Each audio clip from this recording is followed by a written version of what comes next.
Bismillahirrahmanirrahim. Assalamualaikum warahmatullahi wabarakatuh. Innal hamdalillah nahmaduhu wa nasta'inuhu wa nastaghfiruh wa na'udzu billahi min shururi anfusina wa min sayyiati a'malina may yahdihillahu fala mudhillalah wa may yudlilhu fala hadiyalah. Asyhadu an la ilaha illallah wahdahu la syarikalah wa asyhadu anna Muhammadan abduhu wa rasuluhu la nabiyya ba'dah.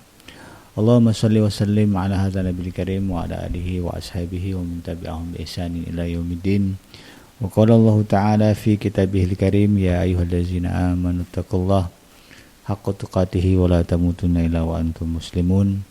Ya al-haq adkhilna mudkhala sidiqin wa akhrijna mukhraja sidiqin wa ja'alna min ladunka sultanan nasira. Ja'al haqq wa zahaqal batil innal batila kana zahuqa. Ya alim Allahumma alimna ma yanfa'una wanfa'na bima 'allamtana wa zidna ilma wa aranal haqqa warzuqna ittiba'ah wa aranal batila warzuqna ijtinabah. Rabbi shrah li sadri wa yassir li amri wahlul 'uqdatam min lisani yafqahu qawli. Rabbana innana amanna faghfir lana dzunubana wa qina adzabannar. Amma ba'd. Alhamdulillah, segala puji dan syukur adalah milik Allah, Tuhan semesta alam yang telah menciptakan kita. Dan karena rahmat dari Allah, kembali hari ini kita berjumpa di gelombang 104.4 AM iDream Radio Successful Muslim Family dalam program Tarbiyatul Aulad, di mana insyaallah kita akan coba menelusuri ya tentang bagaimana seharusnya kita mendidik dan membesarkan anak-anak kita sehingga mereka nanti lahir, tumbuh dan berkembang menjadi pribadi-pribadi yang soleh. Dan itu tentu akan menjadi aset ya, mereka akan menjadi aset bagi kita di dalam kehidupan di dunia dan juga kehidupan di akhirat nanti. Tidak lupa kita baca salawat dan salam. Allahumma shalli ala sayyidina Muhammad wa ala ali sayyidina Muhammad. Assalamualaikum ayuhan nabi warahmatullahi wabarakatuh. Semoga Allah terima salawat dan salam yang kita baca dan dilimpah curahkan kepada para nabi dan para rasul, wabil khusus Rasulullah Muhammad sallallahu alaihi wasallam. Dan semoga kita tercatat sebagai orang yang akan dipertemukan, yang akan bertemu dengan Allah nanti dalam keadaan sejahtera, dijauhkan dari azab api neraka, dikumpulkan bersama dengan hamba-hamba Allah, dimasukkan ke dalam jannahnya ya, dan kemudian dipertemukan dengan Rasulullah sallallahu alaihi wasallam. Amin ya rabbal alamin. Sahabat iDream yang dirahmati Allah di manapun Anda berada, melanjutkan kajian kita dalam pembahasan mengenai Tarbiyatul Aulad fil Islam ya, berdasarkan sebuah buku atau kitab yang ditulis oleh Dr. Abdullah Nasir Alwan yang memang judulnya adalah Tarbiyatul Aulad fil Islam, pendidikan anak ya, di dalam Islam. Pada episode kali ini kita akan coba mengurai dan membahas tentang ya, bagaimana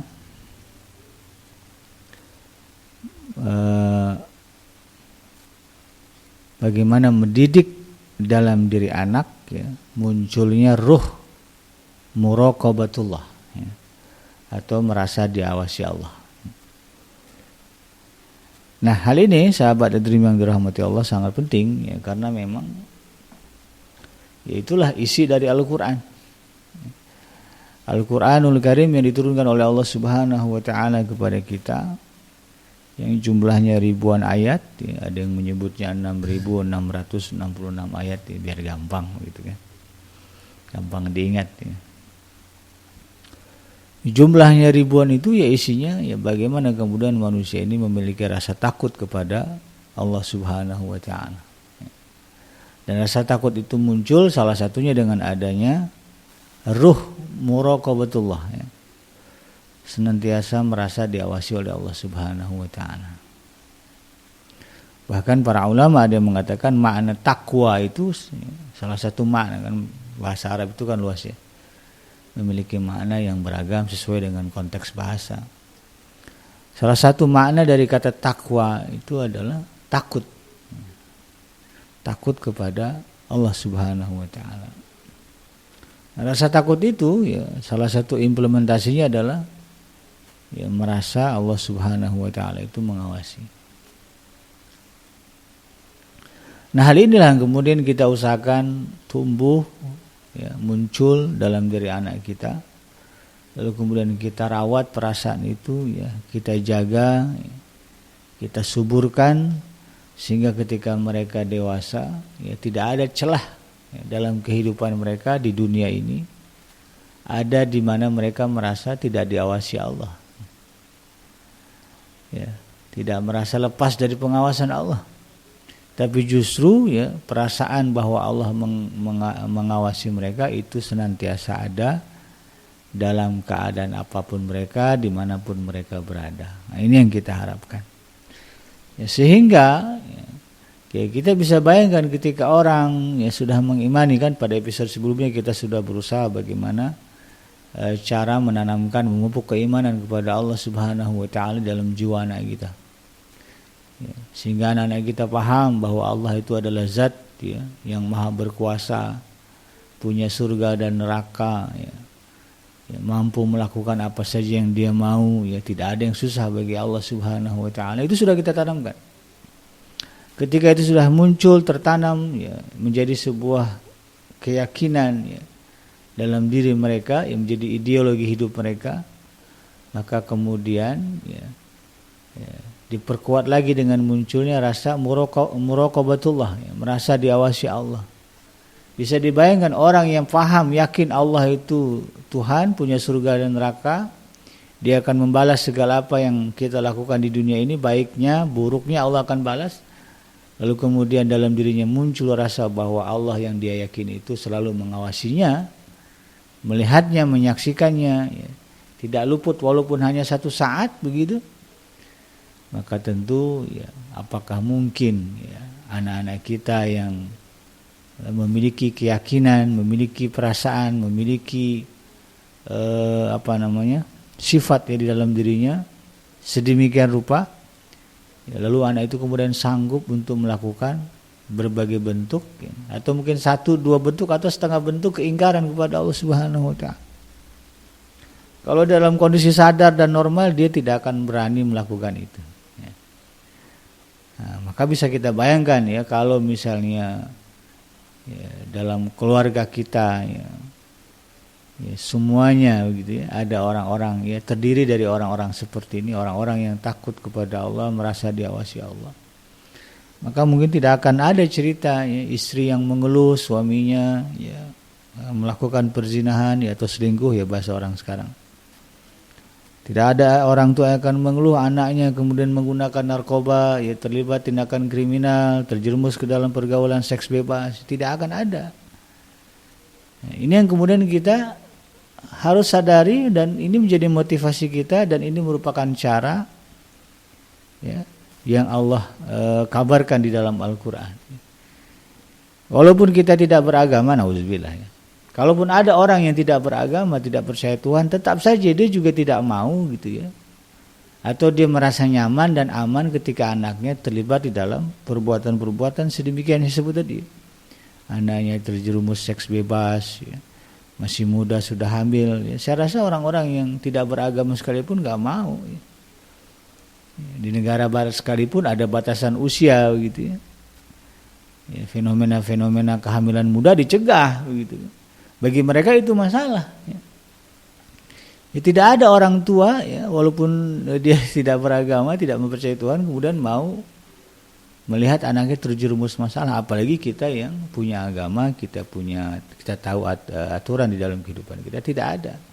Kita tidak mau anak-anak kita terjerumus masalah. Dan Allah Subhanahu wa taala ya, mengajarkan kepada kita cara ya, bukan hanya saja untuk anak kita, tentu untuk diri kita begitu kan, sebagai orang tua. Ini caranya.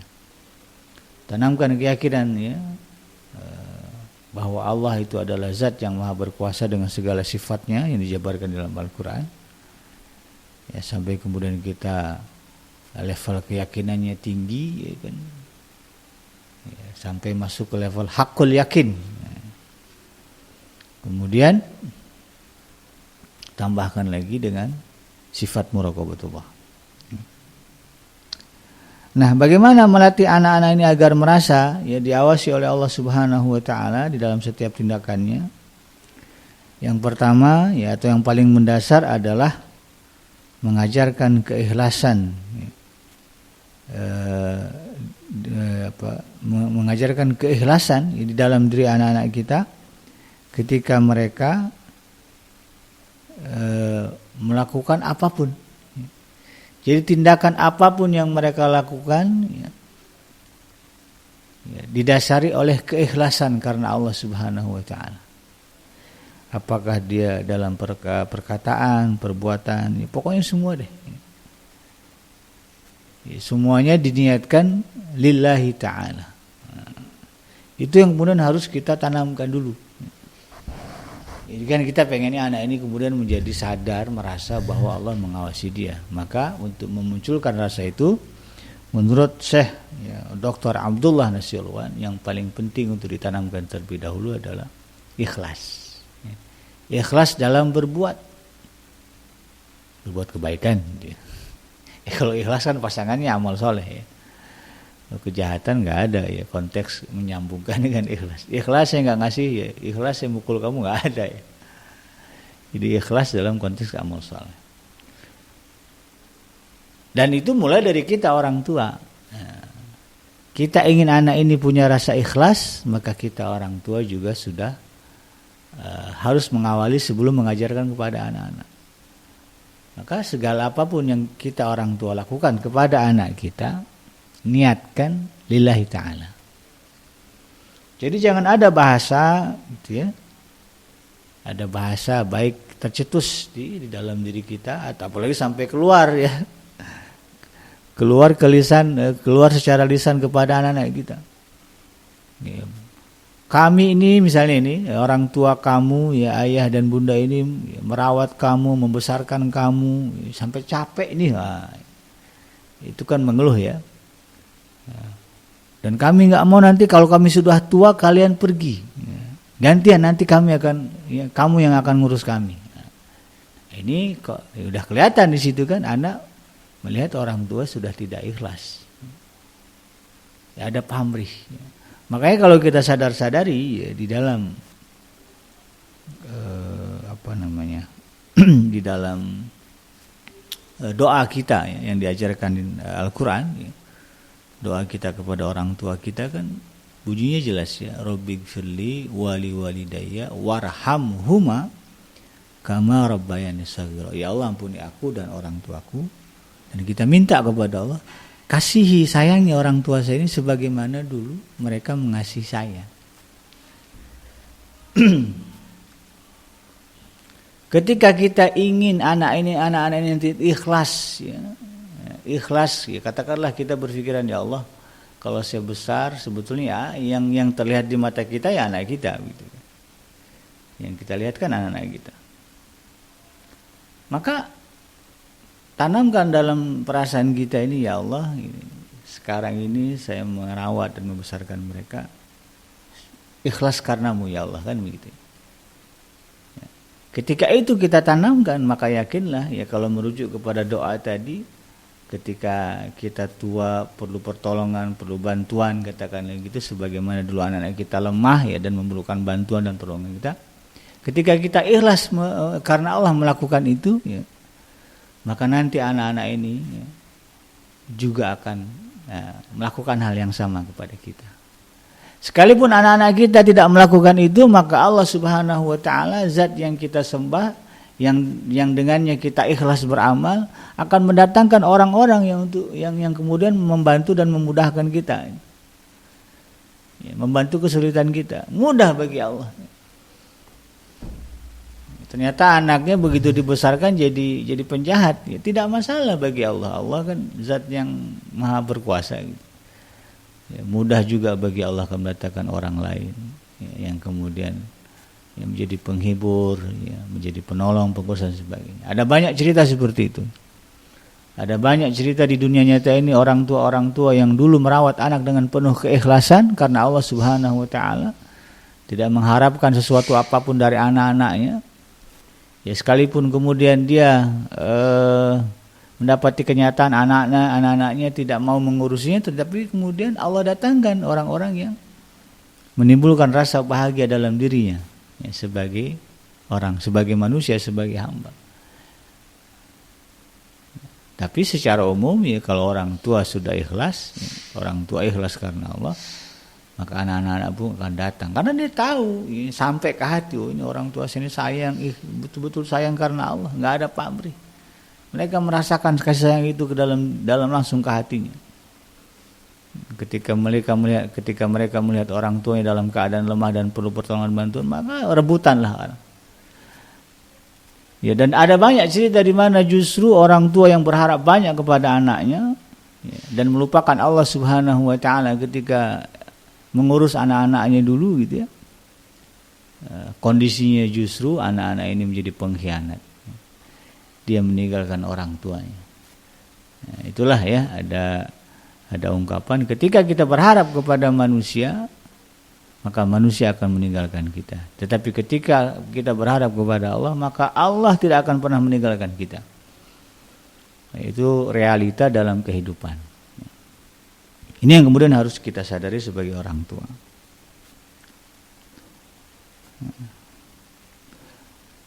Ya, dan karena memang ikhlas ini ya, adalah kunci ya, diterimanya segala amal. Ya.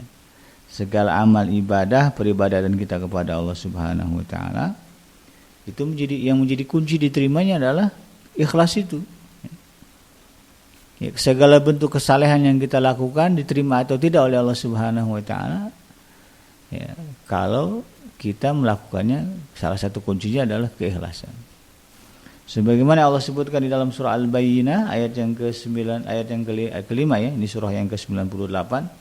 Wa ma umiru illa liya'budullaha mukhlishina lahuddin hunafa wa yuqimus salata wa yutuz zakah wa dzalika dinul qayyimah. Mereka, kata Allah Subhanahu wa taala, kita manusia ya, tidak disuruh ya, untuk beribadah ya, untuk berbuat, untuk apapun lah begitu, kecuali ya, supaya mereka menyembah Allah dengan memurnikan ketaatan kepadanya. Ya, ikhlas ya, dalam menjalankan agama yang lurus, dan supaya mereka mendirikan salat dan menunaikan zakat, dan yang demikian itu adalah agama yang lurus. Jadi kunci diterimanya amal kita ya, kunci benar tidaknya kita beragama, kunci sahih tidaknya ya, kita beramal soleh, itu adalah keikhlasan kepada Allah Subhanahu wa taala. Dan itu yang Allah lihat. Makanya miris juga gitu ya. Sekarang ini menjadi fenomena ya, segala sesuatu itu di share ya, segala sesuatu di posting. Nah, ini harus menjadi peringatan ya, dalam diri kita. Khawatirnya bukan ini tidak boleh ya. Ini kan bicara hati, kita bicara masing-masing. Yang tahu kan hanya kita dengan Allah saja. Tapi di sinilah yang kemudian kita harus waspada ya. Kadang-kadang kalau kita lihat dalam kehidupan sehari-hari ya, ada orang yang sudah waspada, sudah hati-hati sekalipun bisa kepleset, gitu ya, bisa jatuh. Gitu. Oh, sudah hati-hati betul bawa motor, ketabrak juga, nabrak juga. Apalagi kemudian kita lalai, abai, cuai, ya, tidak mau tahu. Nah, dalam hal ini ya, ini bagi anda, bagi kita yang mungkin yang punya kebiasaan, apa-apa diposting, apa-apa di share, ya. Di rem lah ya, di rem. Apalagi kemudian dilihat oleh anak. Kita kan ingin menanamkan keikhlasan. Tapi anak melihat kita, ayah kita, ibu kita ini apa-apa diposting, apa-apa di share. Ya, alhamdulillah sudah selesai 1 juz ya, dalam waktu 1 jam. Wah, mudah-mudahan Allah kasih kekuatan nih, ceritanya di medsos gitu. Mudah-mudahan Allah kasih kekuatan untuk masuk juz berikutnya. Banyak ya, sedekah, ya, posting, gitu ya. bantuan apapun diposting, di-share ya. Itu kita memang bicara ikhlas masing-masing, tetapi itu tadi kita berbicara kehati-hatian dan kewaspadaan. Ketika anak kita melihat, oh kalau yang dicontohkan oleh ibu kita itu pokoknya habis ngapa-ngapain, terutama berbuat baik, ya di-post, di-share, di-posting di medsos ya, di IG, di Facebook, ya di Twitter, ya, di WhatsApp gitu ya, kalau ada di grup gitu. Nah, nanti ruh muraqabatullahnya nggak akan tertanam karena rasa ikhlasnya dalam diri dia tidak ada.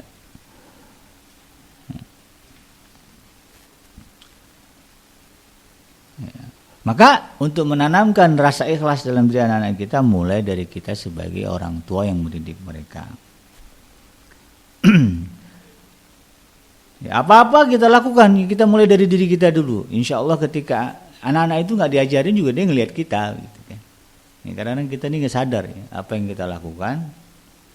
Ya, jika itu diketahui oleh anak kita, sesungguhnya itu kita sedang mentransfer pengetahuan itu.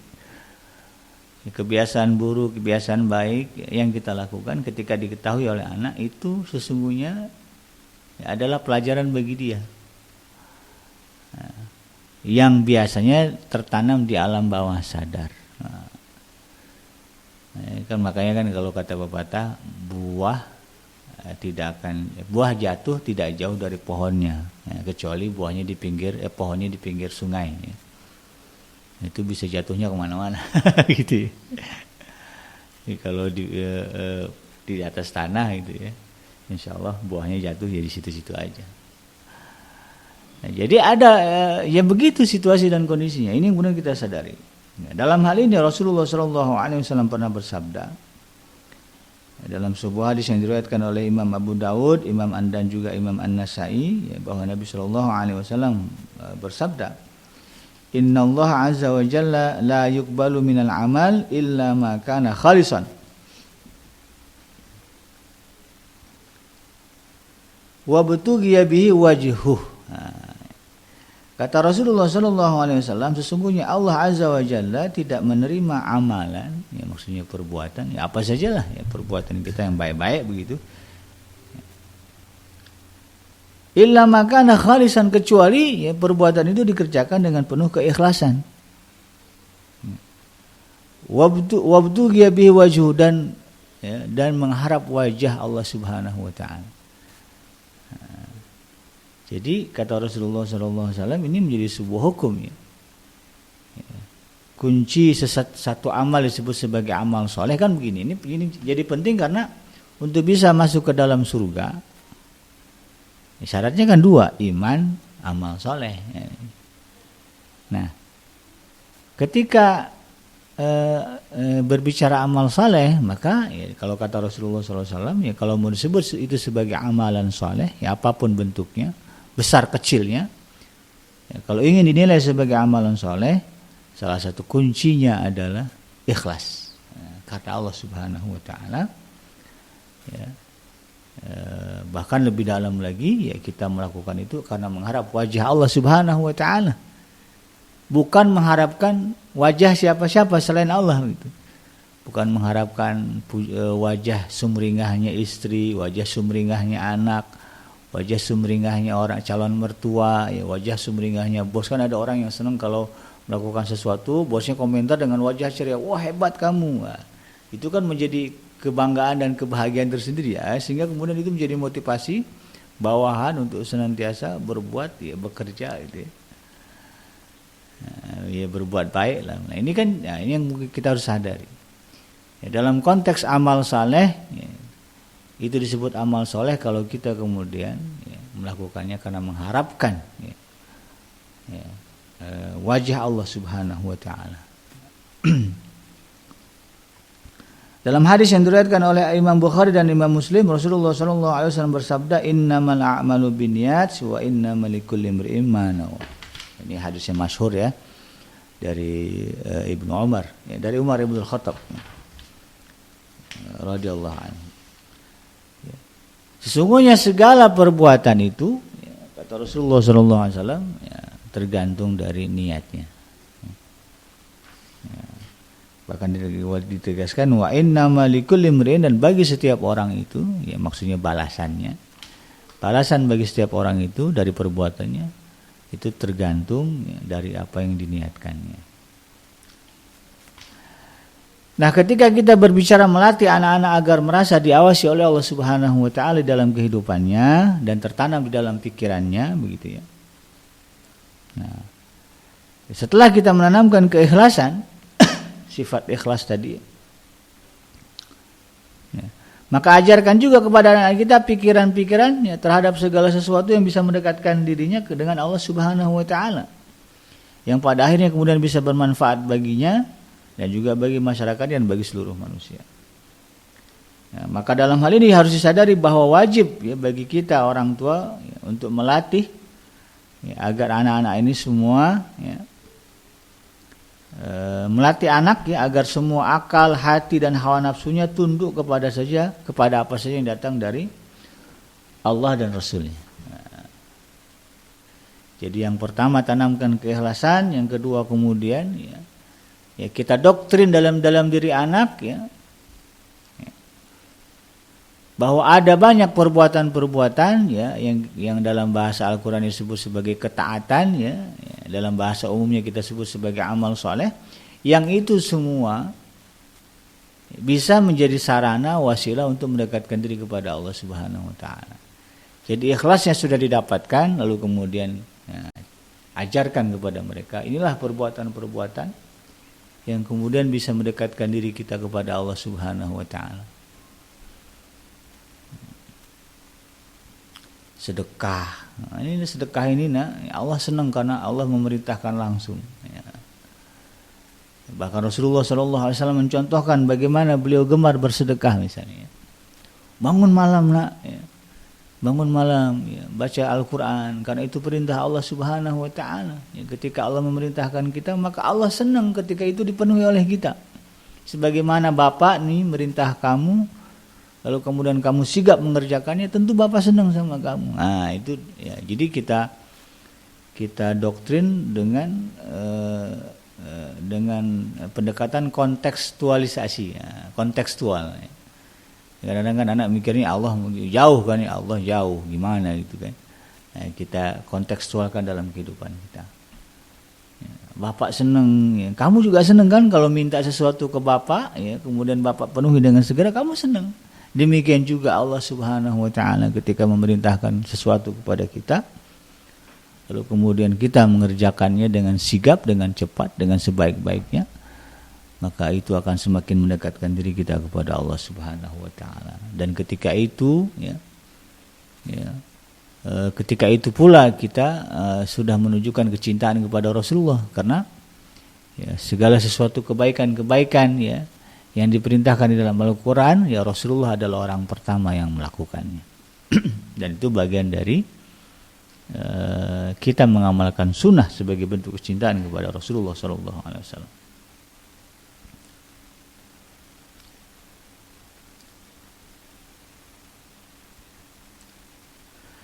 Nah, kemudian ya bagaimana bagaimana kita menanamkan muraqabatullah tadi setelah kita menanamkan keikhlasan, kemudian mengajarkan segala bentuk ya, amalan-amalan saleh ya, dengan segala reasonnya ya, alasan-alasan di balik amalan-amalan itu ya, kenapa kita sholat sih? Nah, misalnya gitu kalau ditanya kenapa kita sholat? Sholat itu adalah waktu yang kita sisihkan. Sebetulnya adalah prime time ya, waktu utama ya. Kalau kata almarhum Allah yarham Koh Stephen ya, yang sudah meninggal ya, kita ini kerja ya nunggu waktu sholat. Jadi kita ini kerja ya, kita berbuat ngapa-ngapain lah, mau dagang, mau bisnis, mau apa, kegiatan-kegiatan itu sebetulnya kita lakukan dalam rangka menunggu datangnya waktu sholat. Jadi sholat yang utama, bukan kerja yang utama, datang ke sholat kita abaikan sholat, itu kebalik gitu. Kita ini ya berkegiatan, berbuat, beraktivitas, bekerja ya, dalam rangka menunggu waktu sholat. Ya, daripada bengong begitu kan, nungguin zuhur ya kerja gitu, dagang. Nanti datang waktu zuhur langsung kita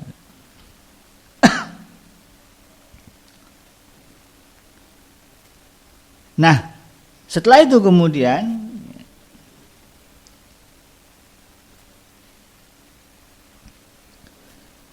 ajarkan kepada anak-anak kita ya, untuk menjaga diri dari kekotoran jiwa. Nah, artinya apa? Anak-anak ini kita perkenalkan juga. Tadi kan sudah kita perkenalkan. Ya. Di step pertama dulu bagaimana kita tanamkan keimanan kepada Allah. Ya. Step kedua kemudian kita tanamkan ikhlas, ya. Keikhlasan berbuat karena Allah. Lalu kemudian step berikutnya kita kita perkenalkan kepada mereka ya. Perbuatan-perbuatan, amalan-amalan yang mendekatkan kita kepada Allah Subhanahu wa taala ya, dengan segala alasan yang tadi ya, yang kontekstual tadi.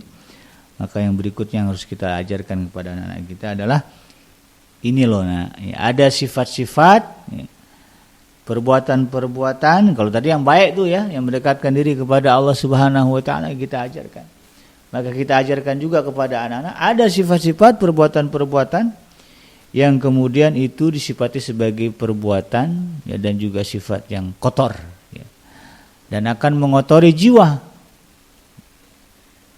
Kalau sampai kita terjerumus ya, atau punya sifat itu atau melakukan perbuatan itu, maka sesungguhnya kita sedang mengotori jiwa ya. Makanya dalam Al-Quran kan prinsipnya jelas ya, yang disebutkan di dalam surah Asy-Syam ya, wa nafsi wa ma sawwaha fa alhamaha fujuraha wa taqwaha qad aflaha man zakkaha wa qad khaba man dassaha. Jiwa itu bersih ya, ketika Allah Subhanahu wa taala memasukkannya ke dalam jasad kita. Maka kata Allah ya, beruntunglah orang yang menjaga kesucian jiwanya itu. Jadi kalau kita lihat anak-anak itu fitrahnya kan fitrah ilahiyah ya. Ya, dekat dengan kebaikan, ya, tidak ada kesusahan. Itu kan kalau kita lihat itu kan sifatnya wali ya, waliullah. Karena sifat wali Allah itu tidak ada takut. Anak-anak itu kan dasarnya begitu. Kita yang kemudian mengajarkan kepada mereka kesedihan, mengajarkan kepada mereka rasa takut. Anak-anak itu sebetulnya nggak takut sama binatang apapun. Gitu. Kita yang mengajarkannya. Ya, begitu melihat kodok, orang tuanya teriak. Ya, anak jadi takut kodok. Padahal kodok itu tidak berbahaya. Ini contoh saja. Jadi fitrah anak-anak itu suci. Ya. Maka kemudian Allah perintahkan kita menjaga kesucian jiwa itu dengan menjauhkan diri dari berbagai macam sifat dan juga perbuatan yang akan mendatangkan kebencian Allah Subhanahu wa taala kepada kita. Ya, jauhkan anak-anak kita atau kenalkan anak-anak kita ya, terangkan kepada mereka ya, apa itu hasad ya, sifat iri. Kemudian sifat dengki ya, kemudian juga mencela ya, hasad, kemudian hik ya, kemudian juga namimah ya, adu domba ya. Atau juga perbuatan-perbuatan lain yang memang terlarang ya, di dalam Al-Quran, di dalam hadis ya. Ya, di dalam Al-Quran jelas ya, ada perintah ya dari Allah Subhanahu wa taala yang awalnya adalah kata larangan ya, janganlah begini, janganlah begitu, jangan minum khamar, jangan berzina ya. Jangan iri, jangan dengki, jangan hasad ya. Jangan suka mengadu domba ya. Jangan suka ghibah. Itu kan larangan dari Allah Subhanahu wa taala. Ketika Allah melarang kita ya, melakukan itu, lalu kemudian kita tetap mengerjakannya, maka sesungguhnya kita sudah memancing kemurkaan dari Allah Subhanahu wa taala. Maka ya, di hari di mana kita melakukan perbuatan itu, ya di hari itulah kita sedang menjauhkan diri dengan Allah Subhanahu wa taala. Ya, berjuanglah ya, tanamkan kepada anak kita, berjuanglah sebisa mungkin ya. Ketika muncul ya perasaan aneh dalam diri kamu ketika melihat teman kamu yang mendapatkan kebaikan ya, lawan gitu. Nah, itu bisikan setan agar kemudian kamu menjadi iri dengan dia, menjadi dengki dengan dia sebagaimana dulu nenek moyang kita yaitu Qabil ya, yang iri dengki kepada Habil.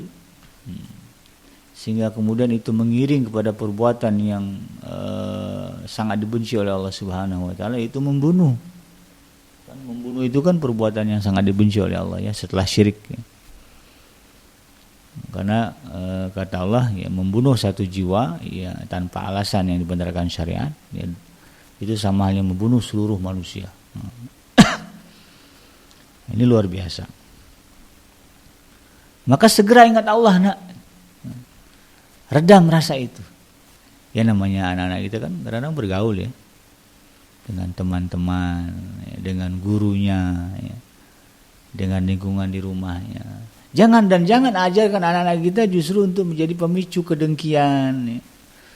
Ya, punya jam baru, punya sepatu mahal baru, show off. Ya, diajarkan betul sama orang tuanya.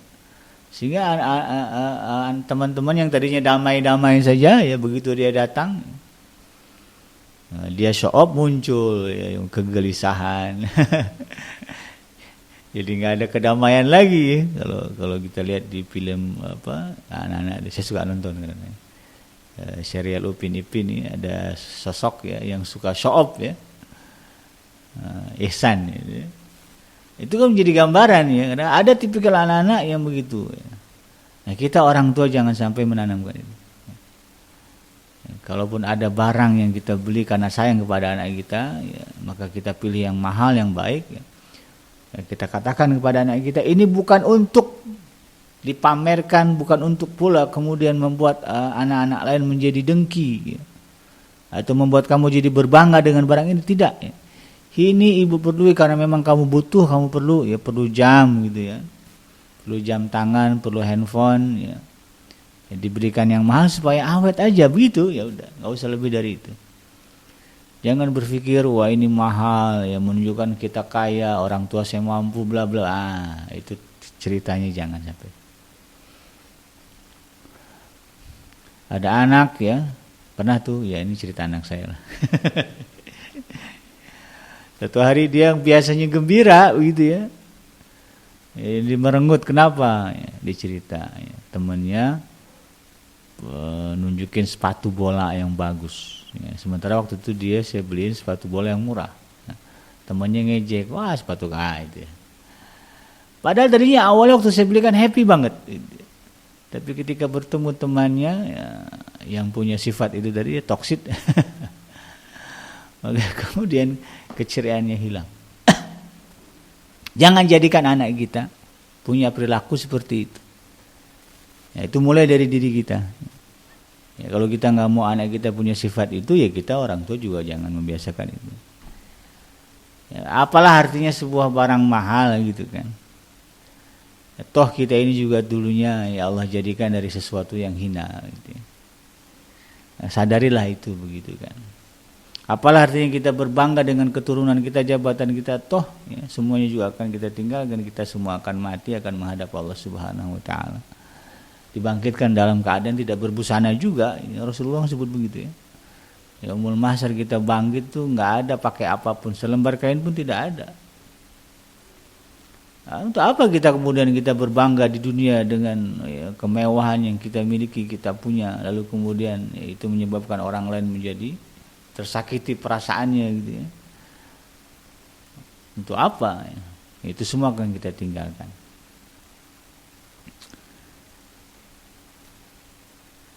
Nah, modal didikan seperti ini ya, dan juga rasa muraqabah ya, yang ada dalam diri seseorang ini telah diajarkan oleh Rasulullah SAW ya, kepada orang-orang terdekat beliau dulu lah, ya, kepada umatnya dulu. Ya. Di mana Rasulullah SAW bahkan ini sebetulnya kalau berbicara pola pendidikan seperti itu tadi ya, muraqabatullah itu ya, itu ditunjukkan oleh Rasulullah ya, ketika malaikat Jibril datang mengajari Rasulullah SAW. Ya, setelah mengajarkan iman, ya apa itu iman, ya apa itu Islam, apa itu iman, begitu kan? Maka kemudian malaikat Jibril mengatakan, apa itu ihsan? Ya, Rasulullah SAW kemudian mengatakan, ihsan itu adalah anta abudallah ka'annaka tarahu fa illam takun tarahu fa innahu yarak. Yang namanya ihsan kata Rasulullah SAW kepada malaikat Jibril, engkau menyembah Allah seakan-akan engkau bisa melihatnya, dan jika engkau tidak bisa melihatnya maka sesungguhnya Dia melihatmu. Nah, disinilah pentingnya adanya rasa itu tadi ya, ruh muraqabatullah. Ya. Merasa Allah Subhanahu wa taala mengawasi kita, karena Rasulullah SAW yang memang mengajarkan itu dulu ya. Ya, bahkan sumbernya dari malaikat Jibril alaihissalam yang Allah utus ke alam dunia menyerupai manusia gitu. Jadi iman Islam padanannya adalah ihsan ya, dalam artian kita merasa Allah Subhanahu wa taala senantiasa mengawasi kita. Dalam Al-Qur'an ya, di dalam surah Al-A'raf ayat yang ke-200 ayat yang ke-200 hingga yang ke-201 Allah Subhanahu wa taala mengatakan, berfirman, A'udzubillahi minasyaitonir rajim, wa imma yanzaghannaka minasyaitani nazghum fasta'iz billah innahu sami'un alim innal ladzina taqaw idza massahumut ta'ifum minasyaitan tadzakkaru fa idzahum mubsirun ya. Dan jika kamu ditimpa sesuatu godaan setan, maka berlindunglah kepada Allah ya. Ya, fasta'iz billah, segera berlindung kepada Allah Subhanahu wa taala. Innahu sami'un alim, sesungguhnya Allah Subhanahu wa taala itu Maha mendengar lagi Maha mengetahui gitu ya. Tahu Allah itu apa yang kita lihat, tahu dengar Allah itu apa yang kita ucapkan.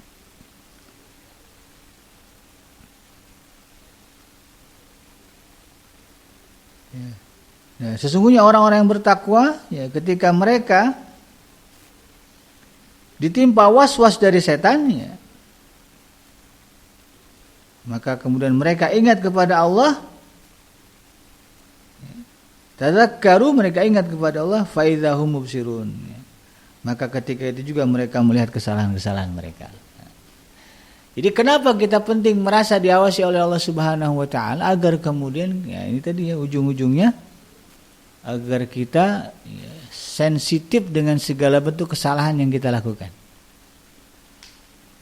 Karena kalau kita enggak sensitif dengan kesalahan, dengan dosa dan kesalahan, dengan kemaksiatan, ini bahaya. Apa bahayanya? Yaitu tadi ya, sebagaimana Allah sebutkan di dalam Al-Qur'an bahwa ada masa nanti di yaumul mahsyar, segala kebaikan dan segala dosa yang kita lakukan akan ditimbang oleh Allah Subhanahu wa taala. Ya, dalam surah Al-Qari'ah ya. Kan jelas disebutkan ya, wa amma man khaffat fa amma man khaffat mawazinuhu wa amma man sakulat mawazinuhu fa huwa fi 'aisyatin radiyah. Siapa yang berat timbangan kebaikannya, maka dia akan berada dalam kesenangan, ya, kebahagiaan. Dan sebaliknya wa amma man khaffat mawazinuhu, siapa yang ringan timbangan kebaikannya alias banyak dosanya, fa ummuhu hawiyah, maka siap-siaplah ya masuk ke dalam neraka hawiyah. Ya. Jadi kita hidup ini kan jangan sampai kemudian nanti di akhirat justru ya, yang banyak dari kehidupan kita adalah dosa. Nah seringkali itu ya dosa itu bertumpuk banyak karena kita tidak menyadari sebagai sebuah dosa dan kesalahan. Nah ketika kita mempunyai ruh muraqabatullah tadi ya, senantiasa merasa diawasi oleh Allah Subhanahu wa taala, maka insyaallah ya di dalam diri kita akan ada sense ya, perasaan yang kemudian membimbing kita untuk cepat sadar ini salah, ini enggak benar. Sebagaimana disebutkan di dalam surah Al-A'raf tadi. Innal ladzina taqau idza massahum ta'ifun minasyaitan tazakkaru fa idzahum mubsirun. Kalau dia kemudian diganggu setan untuk berbuat dosa, karena kan setan ini memang lagi nyari apa namanya? Lagi nyari teman ya, lagi nyari teman begitu. Jadi lagi don apa namanya? Don let apa? Kalau dalam MLM itu ya. Itu kan dia punya jaringan tuh ya. Kemudian setiap jaringannya nyari anak buah lagi. Untuk kemudian sama-sama masuk dalam neraka. Itu tugas setan. Bukan tugas setan, itu kerjaan dia. Ya, karena Allah sudah memutuskan dia ya, kafir dan akan diazab oleh Allah Subhanahu wa taala. Dia minta tangguh.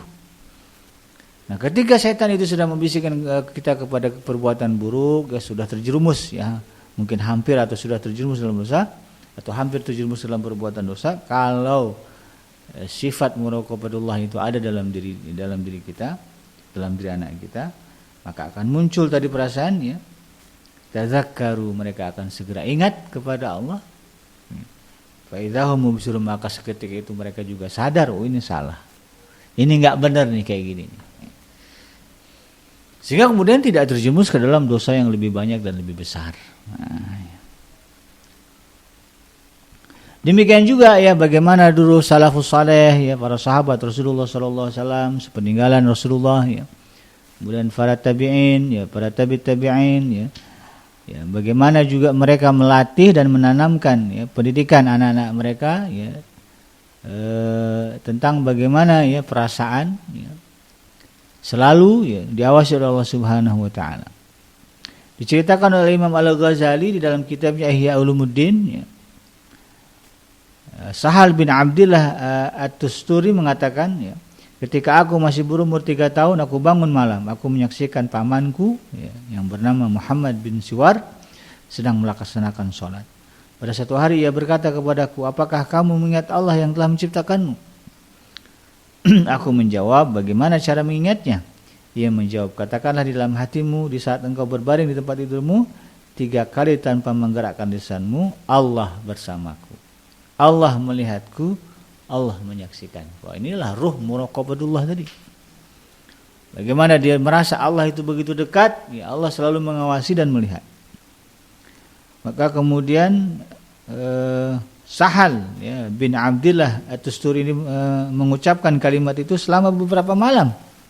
Kemudian ya katanya, kata Sahal ini ya, aku beritahukan kepadanya, lalu kemudian ia berkata, ucapkanlah kalimat tadi setiap malam 7 kali. Kemudian aku lakukan yang demikian itu, lalu aku beritahukan kepadanya, dan ia pun berkata, ucapkanlah kalimat tadi setiap malam sebanyak 11 kali. Kemudian aku katakan kepadanya, aku telah merasakan kelezatannya. Setelah setahun lamanya, pamanku berkata kepadaku, jagalah apa yang telah kuajarkan kepadamu dan lakukanlah hingga engkau meninggal dunia. Niscaya ini akan bermanfaat bagimu di dunia dan di akhirat. Maka kalimat itu senantiasa aku lazimi hingga bertahun-tahun, dan aku mendapatkan kelezatan di dalam diriku. Pamanku kemudian berkata kepadaku pada satu hari, wahai Sahal, ya, siapa yang Allah bersamanya, merasa diawasi olehnya, merasa disaksikannya, maka apakah ia akan bermaksiat kepadanya? Ya, jauhilah olehmu perbuatan maksiat. Jadi sebelum berbicara maksiat, ya, sebelum pamannya Sahal bin Abdillah At-Tusturi ini ya, mengajarkan tentang jauhkan perbuatan maksiat, ditanamkan dulu ya, itu tadi ya, sifat ya, atau perasaan muraqabatullah. Maka kemudian jadilah Sahal ya, tokoh yang terkenal dengan kebijakannya dan tergolong sebagai hamba-hamba Allah yang saleh. Dan itu hasil dari terbentuknya, wujudnya dalam diri dia perasaan bahwa Allah Subhanahu wa taala itu dekat dan senantiasa mengawasi dan menyaksikan perbuatannya. Maka kita sebagai orang tua, yaitu juga mungkin sebagai guru dan pendidik ya, berupaya untuk mencoba menanamkan ini ya, dalam pendidikan kita kepada anak-anak kita ya. Insya Allah kalau itu kemudian bisa kita pastikan tertanam dalam diri anak-anak kita, ini akan membentuk generasi Islam yang beriman kepada Allah Subhanahu wa taala. Ya, generasi yang merasa tinggi dengan agama Allah Subhanahu wa taala, serta generasi yang bangga dengan sejarah dan pahlawan-pahlawan ya, di dalam agamanya. Nah, hal ini yang kemudian ya, juga akan mampu membentuk masyarakat yang bersih dari penyimpangan, bersih dari kekufuran, kedengkian dan kejahatan. Ya. Pendidikan keimanan yang telah dijelaskan ya, pada bagian-bagian ini dalam bukunya Dr. Abdullah Nashirwan ini ya, juga ya bisa dibuktikan ya, secara secara teori dan prakteknya begitu. Dan ini insyaallah begitu ya akan membentuk satu generasi ya sebagaimana yang disebut di dalam Al-Qur'an sebagai khairu ummah ya. Kuntum khairu ummatin ukhrijat linnas ta'muruna bil ma'ruf wa tanhauna 'anil munkar. Ya, kalian adalah umat yang terbaik yang Allah turunkan bagi semua generasi yang ada di dunia ini. Di mana salah satu perbuatan yang paling menonjol adalah amar ma'ruf nahi munkar. Nah, itu baru muncul ya, baru akan muncul ya, ketika kemudian di dalam diri ya, generasi ini ada muraqabatullah, ada perasaan selalu dekat dengan Allah, senantiasa diawasi oleh Allah Subhanahu wa taala. Bukankah kita mengharapkan ya, negeri kita ini ya, sebagai negeri yang baik ya, baldatun thayyibatun wa rabbun ghafur ya, negeri yang baik yang senantiasa mendapatkan ampunan dari Allah Subhanahu wa taala. Itu akan kita raih ketika kemudian ya, semua elemen ya bangsa ini ya, generasi-generasi yang ada di dalam bangsa ini adalah generasi-generasi yang menjauhkan diri dari kemaksiatan, penyimpangan, kesesatan ya, yang didasari oleh keimanan kepada Allah Subhanahu wa taala dan rasa ihsan tadi ya. Sifat ihsan tadi, anta abudallah ka'annaka tarahu wa illam takun tarahu fa innahu yarak. Demikian sahabat Adrim yang dirahmati Allah, mudah-mudahan bermanfaat ya, bisa kita amalkan bersama-sama ya, bersama kita mengamalkan ini. Ya, saya bukan mengajarkan tetapi sharing untuk sama-sama melakukannya. Yang benar datangnya dari Allah Subhanahu wa taala dan yang salah semata-mata lahir dari kealfaan dan kehilapan saya pribadi. Saya bikin pamit undur. Subhanaka Allahumma rabbana wa bihamdika asyhadu an la ilaha illa anta astaghfiruka wa atubu ilaik. Walhamdulillahirabbil alamin. Assalamualaikum warahmatullahi wabarakatuh.